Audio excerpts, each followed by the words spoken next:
Welcome back to the show. I'm your host, John Seal, and this is the Holistic Nutrition Hub podcast, the show where we discuss all the important topics that will help you succeed in the nutrition industry. So we've taken a little break from the podcast for the summer here, but we're coming back strong. We have one today that you're really going to love with Maddie Elise, and we have a few lined up for the next few weeks. So make sure you stay tuned, subscribe on iTunes so that you don't miss an episode. On today's show, I interview Maddie Elise about how she uses live events to grow her online nutrition consulting business. Maddie is a registered holistic nutritionist, and her passion is to empower creatively driven people to be the architects of their own health. She believes that anyone who depends on their creativity and knowledge to earn a living deserves to feel what a thriving body has to offer. Her programs and coaching combine scientific nutrition principles, intuitive holistic personal growth strategies, and energy awareness to give self-driven people the tools they need for wild vitality. So since she started practicing, Maddie has developed a very, very interesting way of funneling people into her online nutrition program. What she does is she uses live events like workshops and talks to actually fill up her online program. This is a really interesting strategy that I'd never heard before, so make sure you listen to the whole podcast to get as much benefit out of it as possible. Enjoy the show, guys. Hey, Maddie, how you doing? I'm good, thanks, Sean. How are you doing? Doing great. I'm really excited to talk with you today. So coming into recording the podcasts, I knew that you had some good stuff going on your end in terms of marketing and how you essentially created that kind of novel business model and funnel around your nutrition consulting business and how you're bringing clients in. And after talking to you a little bit before we started recording, I'm even more excited to hear you share with the audience how you do things, because I think that a lot of people are getting lost in the details online right now. And what you're talking about is really valuable in terms of connecting again with people in person. So I'm going to stop blabbing, and to get started, why don't you share your journey and how you became a holistic nutritionist to get started? Awesome. Thank you so much. And first of all, thank you so much for having me on here. I'm excited to share this and make it a little bit easier for other nutritionists and entrepreneurs to get going on their own. So I'm Maddie, and I became a holistic nutritionist, honestly, because I was having health concerns, including PCOS and endometriosis, that just did not have a Western medical cure, or even, a lot of the Eastern medicine and Chinese medicine and all kinds of things were just not working. And I knew in my gut that my guts were the answer.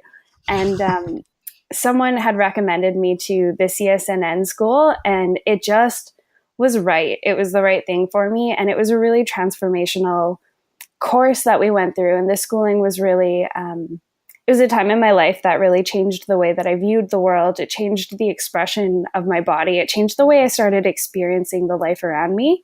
And it took me about a year from school to get into business on my own. And that was part, paying off school, because I was about 20 when I went into the program, and I worked through it to pay it off. But coming into the business has been really transformational on its own as well. And once you start doing things like this and living this passion, it's almost harder not to do it on your own and to make it a business and to make a living from it, because anything else, it just doesn't work anymore, Yeah, that makes sense. And you went to the CSNN in Kelowna, correct? I did, yeah. It was actually the second round, like halfway through the first course, the second round of intake. So it was a fairly new school for us. So we got kind of special treatment. That's awesome. And so from the beginning, when you said you started your own practice, how did that start at the beginning? So it definitely was just at first friends and family. We had gone through, and at CSNN, we go through case studies, about 12 of them, I believe. Mm-hmm. And going through that and working with people was a massive passion for me. My real love in this is talking to people and connecting with individuals. So when it started, it was my mom, my dad, my sister, boyfriends at the time, all kinds of people, anyone basically who would let me blab at them. And I really went through that phase of anyone who would listen, I was telling them how to live their life, which we all go through. Every single nutritionist I know has gone through that. It calms down, especially when you do it full time. It does. It really does. And when I got into the business at the very start, I immediately wanted to be online. I had this dream that I would be able to up and move to Hawaii. I ended up marrying a New Zealander, and our plan was always that, when it's time to go and live in New Zealand or go on a vacation, I would still be able to work and carry that with me. So going into the online space, I had big dreams. I thought I had really good work ethic around it. You go in thinking it can't be that hard. And yeah, it was hard to go into the online space. It turns out picking color designs and fonts and being consistent with followers in the online space was not all it was cracked up to be. So it was time to restructure, and that's how I came to doing live events and talks and things like that as a way of using it as my funnel. Yeah, so tell us a bit more about this. You're essentially setting up events and talks in venues in your area, and that's your primary way of getting clients into your business, correct? Absolutely, yeah. So this started as my dad kind of was talking to me about this, because for about 3 or 4 months, I was not making any money. I was working really, really hard and I was getting nowhere.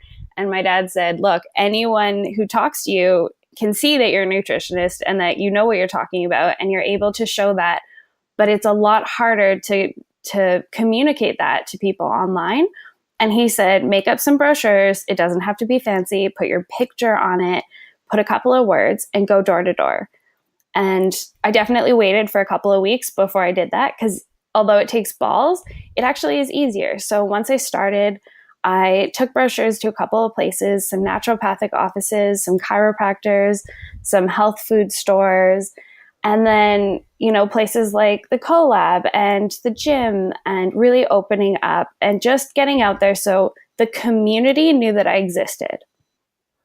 Yeah, that's probably the hardest thing to do when you get started is get people to notice you. And there's so many of us and you guys that it's hard to break through the noise. But like you said, once you show up in person, that puts you apart from everybody that's online to begin with when somebody has met you in person.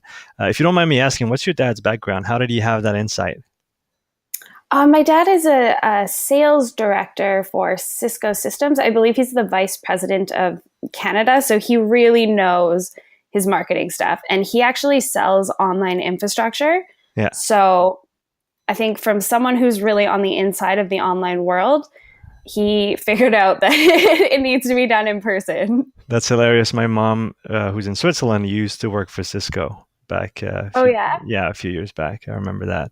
That's really interesting that he works online, but still he sees that value of being in person in front of people. So let's say somebody wants to do what you're doing and set up those talks. How do you get started? What's the first thing that you need to figure out when you want to organize those talks to try and bring people in? So the first step at the very, very beginning, before you quit your day job, is definitely commit yourself to doing some free work. Get out there, talk to shop owners, talk to cafe owners, open yourself up to working for free for a little bit and showing what you have to offer. Because when it comes to the community online and in person, the biggest thing that you want is referrals. And if you can get referrals, you don't need a fancy website. You don't need a fancy Facebook group or anything too complicated. Just get out there and say to yourself, I am willing to talk for free. I'm willing to do a couple of free clients, and set a cap on that for yourself, because you are a professional and you deserve to be paid for what you do. But understand that the work that you're doing is more for your marketing than it is for your actual practice at this point. From there, you're going to want to go to places like the gym and talk to the trainers, talk to the owners, show up a little bit consistently. If you have a physical product, bring that in, talk about what you're doing, and ask a lot of questions. Always let them talk more, because just like when we're doing sales calls, you want to show that you can listen to people. And a lot of times how that goes is, hey, how's it going? Pretty good. And you're like, so I'm a nutritionist. I'm in the community. And a lot of times, probably 80% of the time, someone's going to be like, oh my gosh, you're a nutritionist. I've had this thing going on. And all of a sudden you've created a connection and they trust you. And so So once you've taken that first step, then once what? you've taken that, so from there, as people start to talk to you, start offering your service. Mention to people that you're interested in doing talks. You'd love to get in front of their family or their running club, or if there's community events going on. Sometimes the city of Kelowna will do a bike to work week or different things like that. Offer to do a talk on what their topic is. So if you are a gut health specialist or a hormone specialist, whatever it is, you can kind of cater that piece of the health story to their story. So if what you're doing is biking to work week and you work with hormones, maybe it's setting people up to create a rhythm where they're going to continue to have a balanced cortisol level throughout the day, even though they're doing this extra exerted energy. Or if you're working for a health food store, you might want to get more into the science of what's going on, and people are going to be coming there to learn more. So once you start to offer that up, people are so receptive and willing. You don't have to sell a free service. And what you might find too is online, if you look at businesses in your area, some people are looking for people to talk, people to present their information, almost entertaining, to bring people into their own stores, bring them into their own offices. And it becomes a win-win situation. You get to market yourself, and they get a free speaker who's drawing people into the building and showing that they also have something to offer in the space or venue that they have. And maybe going back to something that you said previously, so you're doing those things at first for free, and you're willing to work with one or two clients for free as well. Like you said, it's a great marketing tactic. You're going to get some good reviews, hopefully, if you do a good job, some testimonials, potentially some referrals, and then you get the ball rolling. What do you say to people who say that you should never do work for free? Because I've heard that quite a bit online. I'm definitely with you on the side of doing free work at first, because that's how you get the ball rolling, and it's so much easier that way. But what do you say to people who think that they should charge right from the first day, whether it's friend or family or not? And so what do you tell those people? I would explain it almost in a different way. Rather than thinking that you are working for free, think of it as you're getting paid and you're investing that money directly into marketing. So rather than paying for Facebook ads and asking people to pay you right away, you are doing the work for people who are ready and willing and receptive. Now, where you come into a problem with this is if you try to convince someone that you can help them and they're not all the way there. And that's when you start to see the clients that are not very compliant. They're not really doing what they want. And I think that's one of the problems that comes with the free work. And that's pretty easily avoided if you look for someone who really, really wants to work for you. And they want to make a real change. And those are the people that you commit your time to.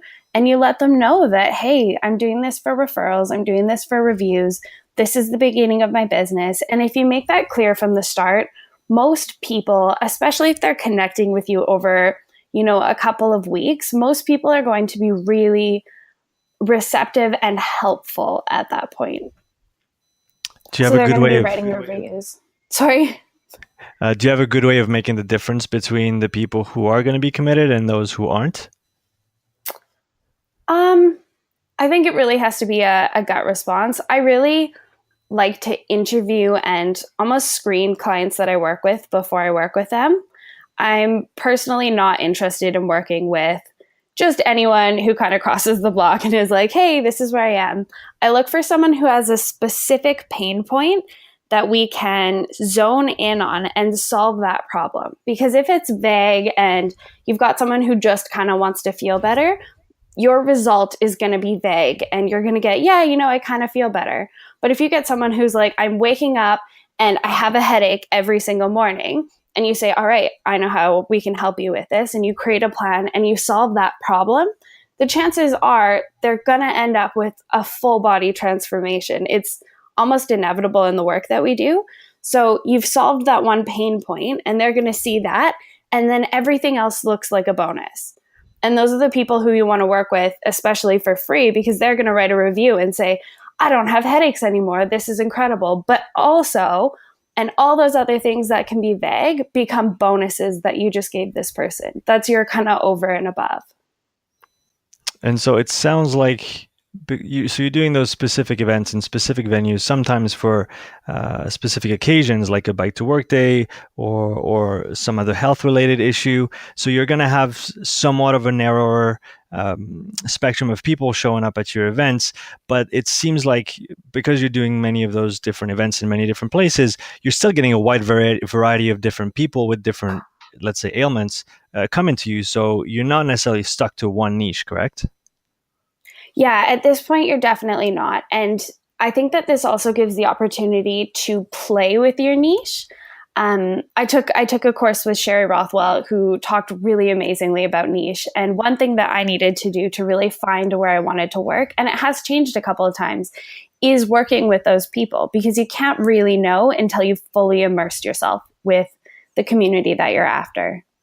And that's doing these events and seeing a variety of different people. That's a great way to, kind of feel the lay of the land and see what you're comfortable with, what you're not comfortable with, and see a few things before you hyper specialize and hyper target your audience on any kind of online program. Absolutely, yeah. And it took me about 5-6 months of doing lots of free talks for lots of different people to decide where I wanted to focus my energy. And for those people who still want to work with you and they've been to one of your talks and they've met you and it's really amazing, but they're not quite the person that you want to be working with intensively in 101, it's really easy to set up kind of like a mini program or a cleanse or something to get them started on their own journey. And then at that point, you can choose whether or not they're with your niche, if this is someone you really want to work with, or if it's someone that you'd prefer to refer out, because we do have a huge community of nutritionists who know exactly what they're doing in all kinds of areas. And do you have any good advice for other practitioners of how to connect with fellow nutritionists and how to recommend clients? You know what? I have loved the hub, that, and networking lunches. This has been done to death, but going to networking lunches with fellow RHNs and fellow nutritionists of any designation. It's not only good for learning to refer out, but you learn from different people, different views, and it can be kind of a breath of fresh air if you are trying to work at home and you're online all the time. Speaking and going to those events with people who are in your profession it's so renewing. It's absolutely amazing, and I highly, highly recommend that. Are these get-togethers that you organize yourself? In this case, actually, Raina Lutz does a monthly RHN luncheon. We're very lucky here in Kelowna. We usually get we usually get about 10 to 12 people, and we pick a cafe, we drink kombucha, and we talk shop. And that's where a lot of ideas get tossed around. A lot of collaboration happens, and collaboration is really important for nutritionists as we grow. We're able to offer more value together when it comes to retreats and programs and events like that. I've seen lots of RHNs doing talks together and being able to show off their specific skills in a shared setting. And then you get both of your followings showing up. That's amazing. Going back to the events, so you've gone around town, you found those venues. How do you plan an event from A to Z? What's your process? What's important to remember there? All right, so I'm a little bit of a barefoot hippie with this. Some people are going to be a little bit more structured. What I typically do is I'll have a chat with the owner of the venue or the planner and have a dream. Whoever's like, this is what I want to see. And typically that'll happen after coffee. We'll together choose a date. And from there, I actually write it a lot like a blog post. So I start with, this is the goal of the audience that I'm looking for. And I'll ask that question and be like, all right, so this is what they want to achieve. Where do we start? And you kind of put the headings down, much like as you do a blog. And you're like, this is what we're going to talk about. This is what we're going to talk about. And then you look at the venue itself and go, all right, is this a talk where we're going to want to have lots of hands-on stuff? Am I bringing food to share? Are we going to do a hands-on workshop? Are we going to have a PowerPoint on in the background? And preparing for that. And just a note on PowerPoints, you sent me an amazing course PowerPoint screen on this, but I literally just fill in my PowerPoints with photos and the odd title. So people have a chance to actually listen to what I'm saying. And then the really important thing as you plan in the beginning is understanding what you want your people to walk away with. So I always like to make sure they have something in their hands. So whether that's, I did one on energy and increasing our energy level through the day. And what that looked like for that talk was a bullet point list of what can I do right now to increase my available energy and vitality. So that's just a simple little handout, but all of a sudden they've got your brand, your website, your phone number, everything that they need to contact you. And they also have a resource that they have just seen the value in for an hour to an hour and a half of workshopping with you. So they really understand that this is more than like a freemium, like you're going to get online, because it's not just dropping in their email. They've really learned this information. And now at the end of the talk, you've got this handout for them. So I never like to give that at the very beginning, but it is part of my planning process to have that giveaway that is, I physically print it out and make sure that they have it in their hands. And that becomes part of accenting everything that we've learned in the talk or workshop. And so once they have this in hand and they go home with it, do you also do an effort to follow up with them, or do you leave it up to chance? Yeah, typically what I do is I'll give them something to hand out during that time, and then I'll throw in 3 to 5 recipes. I use a program called That Clean Life, and I think you recommended that to me, actually. It's incredible, and it's very pretty, but that's something that you email up. So a lot of times you'll have the email list from the signups. Some of my talks now we're charging $10, which is like super low cost for people to show up, but it means that on Eventbrite, we've got their emails. And that list of people all of a sudden becomes your list to say, hey, it was so great to talk to you. Usually I do it a day or two later. Here are some recipes I thought that you might enjoy after our talk on energy. And if you can and you're able, try to draw on comments that people had in the talk. So I had one talk where we were talking about gut health, and someone had mentioned that they were on a keto diet, and we were talking about how to optimize that and make sure that they're still getting a lot of vegetables and really having a balanced diet. So in the follow-up email, bringing up those little pieces so that they are able to go, oh, she was there, she was listening. This isn't like a pre-recorded email that's going out to everyone. It really personifies and magnifies that connection. So not only do you take the time to meet those people in person, but then you go through let's say the hassle or the effort of tailoring an email to them personally. Absolutely, yeah. And did you try the other strategy where you just send an email to everybody without customizing it to every person? I did once. I don't customize it to every person. I'll bring up comments. So if it's going out, typically I speak to groups of about 15 to 20. And if there was specific comments, I'll put that in for the group. Because then, you get the comments from certain people, but you'll also get certain people who don't talk very much, or sometimes I'll do lunchtime talks and people will have to go before the very end. And just sending out one email and mentioning some of the things that someone in the group was able to bring up gives that whole group the idea like, oh yeah, I remember that. That was our talk. This wasn't stock standard. Yeah, that's a good way without having to do individual emails to still, show the person that you wrote it for that small group of people, which is still a lot better than just a broad email that goes out to everyone. Before I forget, I just want to give credit where credit's due. That Clean Life, might have been for me, but Lynn uses it a lot. She's the one usually recommended left and right. I just spend more time on the computer than she does, so I was probably just the one mentioning it. But That Clean Life, we'll list that in the show notes. It's a great program for anybody working with meal plans. I mean, you're using it, Lynn's using it, a lot of people are using it, and those who are not should start right now. Let's just say that like that. And this is not a paid advertisement, so here we go. It's not, it just saves your time. Exactly. A lot of time saved. How do you market for these events? So for these events, my number one, I would like to put in before I start this though, a lot of venues will already have a group that they know will be interested. So in my case, working at the OK Collab, they have an audience already. And my job is only to add to their marketing a little bit. So if you are able to plan it out in that way, it takes the pressure off a little bit. But even with an event that I've set up and am responsible for filling seats, my number one way kind of piggybacks on the live events, and that's live video. So a lot of times I realized people will watch a live video and they won't comment or send emojis or things. So definitely ask for that.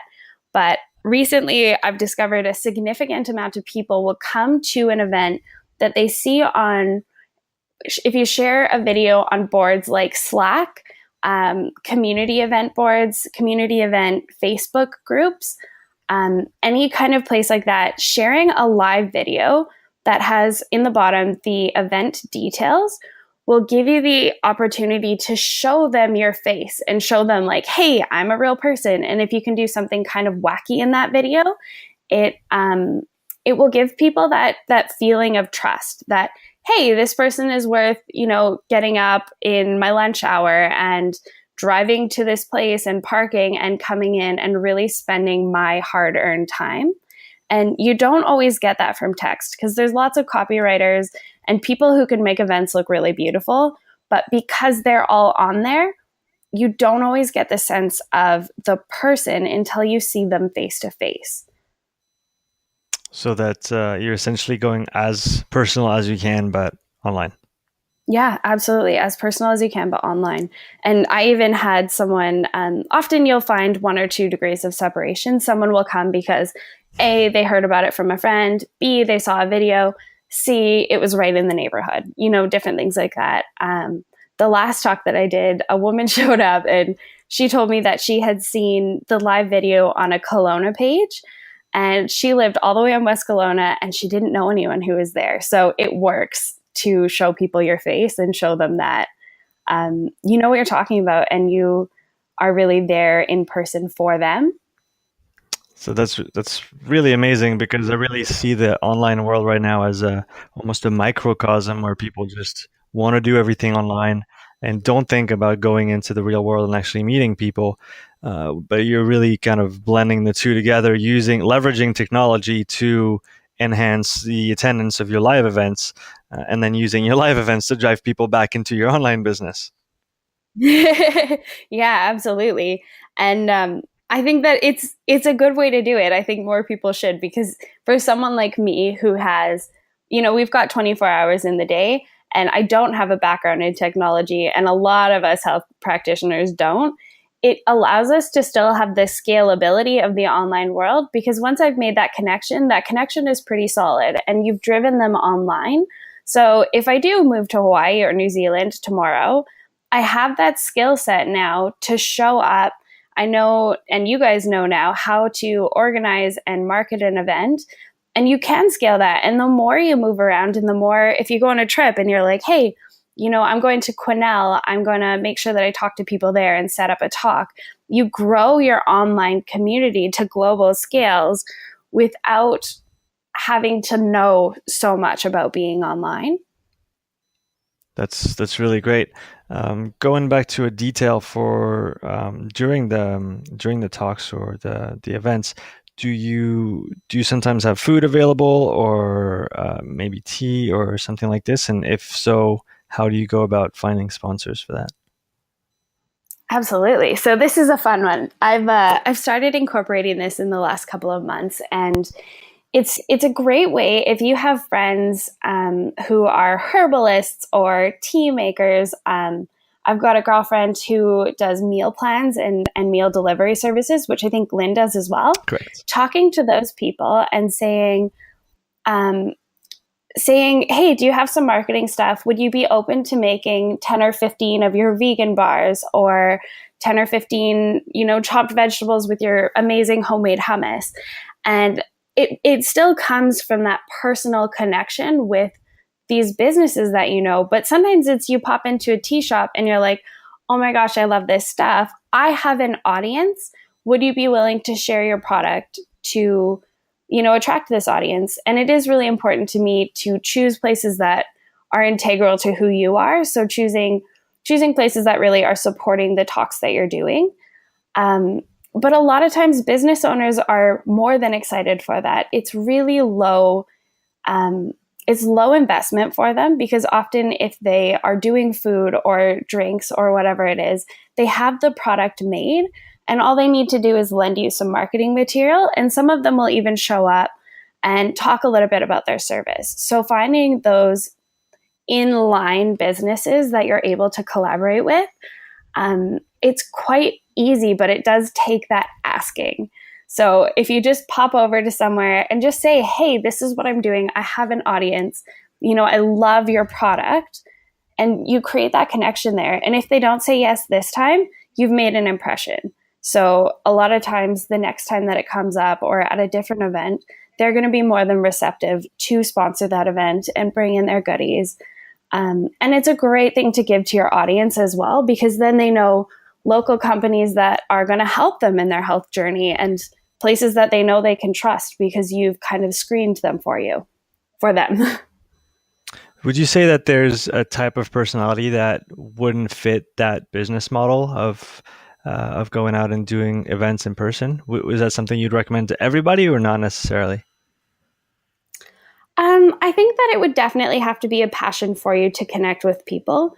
I don't think that you have to be a super outgoing person as long as you enjoy getting to know people. I am personally a pretty outgoing person, so that initial contact is quite easy for me. But I've heard of lots of people doing things like this who are a little bit introverted or a little bit more shy. And to go about it for someone like that, it's more about the personal connection. So if you're at a tea shop, you might not run up to their table and be like, I just overheard a thing and you're wonderful. Yeah. You know what? That's funny because that's how we met, right? Yeah, it is exactly. Do you want to tell the story of how that happened, if you remember it? Absolutely. So, do you want to tell it? Yeah, sure. So I was at, I think it was Being Around the World on Main Street down in Vancouver, and I was meeting with Shauna, who's a nutritionist around here. She's written for the blog. She's pretty busy around here. She runs a supplement store on Hastings, I believe. So anyway, we're talking about the hub and what we're essentially launching at that time, because it was about a year ago, I believe. Yep. And you happen to just be sitting 2 tables over. Yeah. I believe I popped over him. I was like, hey, I'm also a nutritionist. Your conversation sounds really cool. I just wanted to pop over and say hello. Yeah, so that's how that relationship started. And it's funny, like you said before, just having even those 10 seconds, 20 seconds in person makes a huge difference down the line when you have to stay connected to those people and you keep talking to them. And I find that connection a lot stronger, like you said, compared to when you meet someone online only. And so just having that one-on-one connection right off the bat, and for you, 1 on 15 or plus when you do your events, that gives you a huge advantage over anybody else that these people follow online, because they've met you in person. And I think as humans, we'll always be interested in meeting people in person first. Absolutely. And I think that this does work for introverts as well, because it is a skill set. So if you're not someone who's naturally quite outgoing and bubbly, it still works because it's a skill that you develop. Even if you hate people, chances are you've learned how to get up and go to work and sit through business meetings. And I've heard of lots of people who have taught themselves to be able to stand up in front of people. And that connection will look different for you than it will look for me. But it is absolutely a skill set that you are able, if you're willing, to develop and kind of curate to your own personal experience. And chances are, if you are introverted, you'll attract more introverted people who then will have that real deep connection with you. And they're like, if you're doing this and you're so healthy that you're able to overcome this fear, then, maybe I could do it too. And it creates a different kind of connection. So even if it's not the easiest thing in the world and it's not within your personality type, it can be a skill that you choose to develop. For those interested in learning more about this, did you take any courses or read any books or listen to anybody talk about how to run those live events before you jumped in? Any resources for people who want to learn? I don't think I have resources on specifically doing live events, But in planning it, like the blog posts, actually one of the ones that you guys shared on the hub about how to plan out a podcast or a blog post was really helpful for me in planning the talks. And actually watching Tony Robbins, I was able to go and meet him in person at one of his events last year. That was someone who really encouraged me kind of from afar to break through those barriers. And I did have a background doing events and public speaking through Big White. And that really gave me the foundation to get going. But for people who haven't done that yet, things like Toastmasters, I'm about to start reading Daring Greatly by Brene Brown. Liz Gilbert is another amazing author who helps people to just break out of that shell and do what feels authentically right to you. And then talking to people it's part of what we do. So it's going to look a little bit different for each person. And it does take that real life experience to get through and get doing it. We'll make sure to list all of those in the show notes. And so before we end the call, tell us a little bit more about the online program that you're developing for entrepreneurs. All right. So this one will be completely online. I am doing a program for entrepreneurs that basically takes them through, just like you would take through someone who is in disease. It takes them through how to go from the moment where they're sitting at their laptop and really struggling to push through the day and not feeling like they're thriving and all there, to healing their body through digestive issues, through balancing their blood sugar, balancing their hormones, and understanding the intrinsic kind of timeline of their body, so they're able to better prepare themselves to flow. So that creativity and that source that pushes you to do your life's work and to be able to sit online for 18 hours a day sometimes. I truly believe that that is coming from the health of your body and the connection that food gives you to the planet. So I'm doing this through video trainings, through Whitten workbooks, and through audio trainings and all kinds of things that kind of come together as a package that we'll be going through week by week. And it's going to be a group program. So this is something that other nutritionists can create or even go through to set up their own lives. Is that something you'll still be implementing as, or let's flip the question. Are you still going to be using your live events to draw entrepreneurs into that online program? Hell yeah, absolutely. If you make the connection in person, you're going to spend a lot less time connecting with that person and convincing them verbally of what you're doing. And then all you have to do is send them a link. So I will not be spending hundreds of hours doing sales pages. So anyone who wants to avoid doing sales pages can implement some of these things. Yeah, I feel like you've plugged a huge piece of the puzzle for a lot of people who might be just dreading that online marketing piece. And I think you just showed them that you can do in-person marketing and then still run an online program as a result of that. Yeah, absolutely. And almost more with ease. Just like you go to a book reading, right? You want to connect with the creator of whatever experience you're about to go through. And it skips the hard work for us, doesn't it? It sounds like it does. And you're also organizing retreats coming up. Is that correct? Yeah, absolutely. So retreats is another thing that naturally kind of edged from this marketing style because it's something that people are looking for. And you do see a lot of online people moving now towards retreats. And for them, often it's the first time that you get to meet someone that you've been following online. But if you're doing talks and things like that, and you mention to people, like, if you want to really get into this, let's go spend 2 days in a cabin in the woods. It offers an experience that's really congruent with what you're teaching. And then again, we'll continue to feed back to your online business as well. We do those retreats. At this point, I think we're going to be doing about 2 a year. We've got one coming up this weekend as well. So we're going to be doing some yoga and some nutrition. And that's another collaborated thing that we've brought in 2 different followings to create a really incredible experience for people. Where can people find out more about that event that you're putting on? check out my Facebook page at Maddie Elise Nutrition. This one, unfortunately, is sold out. It sold out pretty quickly, but we're going to be hosting another one in October. So if you follow Maddie Elise Nutrition on Facebook, you'll learn more about it there and on my website, maddieelise.com. Anywhere else that people can find you online? Instagram. Instagram's a fun place to hang out. It's pretty good, isn't it? What's your Instagram handle? Yeah. So it'll be Maddie Elise Nutrition, same as Facebook and everyone. And it's MaddieElise Nutrition.